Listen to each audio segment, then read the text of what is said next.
सिवाज साहब, ये जो जानकारियां सामने आई हैं ये अपने आप में कितनी चिंताजनक, और अगर इन इलाकों में एयरपोर्ट का निर्माण होता है तो उससे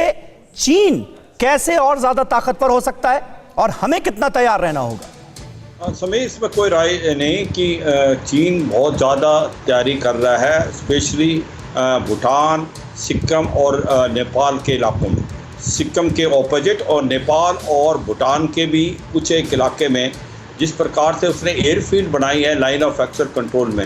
वो एक प्रकार से बहुत ज़्यादा आप कह सकते हो चिंता का विषय है। क्योंकि होता क्या है, जो चीन की तिब्बत ऑटोनमस रीजन में उनकी जो हाइट ज़्यादा है और उनकी जो एयरफील्ड ज़्यादा पेलोड नहीं कैरी कर सकती, इसलिए वो कर क्या रहे हैं कि ज़्यादा से ज़्यादा एयरफील्ड बनाने की कोशिश कर रहे हैं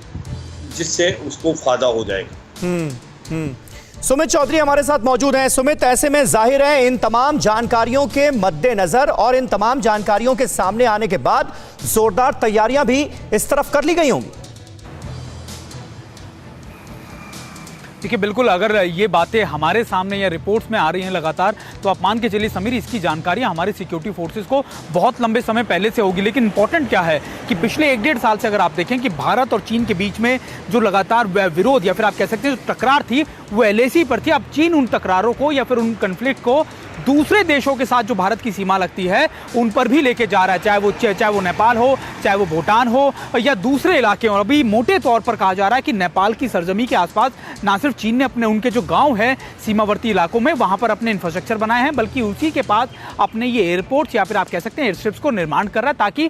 भारत की जो एयर डोमिनेंस है उसको काउंटर कर सके। और ये दोनों एयरपोर्ट जिसकी हम बात कर रहे हैं, चाहे वो बुरान काउंटी हो या फिर दूसरा जो इलाका है जो बिल्कुल सिक्किम के पास पड़ता है, ये दोनों ऐसे इलाके हैं जहां से वो डोमिनेट करने की कोशिश कर सकता है। लेकिन ये भी बात तय है कि हमारे LGs, हमारे एडवांस लैंडिंग ग्राउंड्स हो या हमारी एयरस्ट्रिप्स हो, ये नॉर्थ ईस्ट में या फिर दूसरे इलाकों में बहुत तेजी से इसका निर्माण किया गया है। परवाह देश की, सोमवार से शुक्रवार रात 10 बजे TV9 भारतवर्ष पर।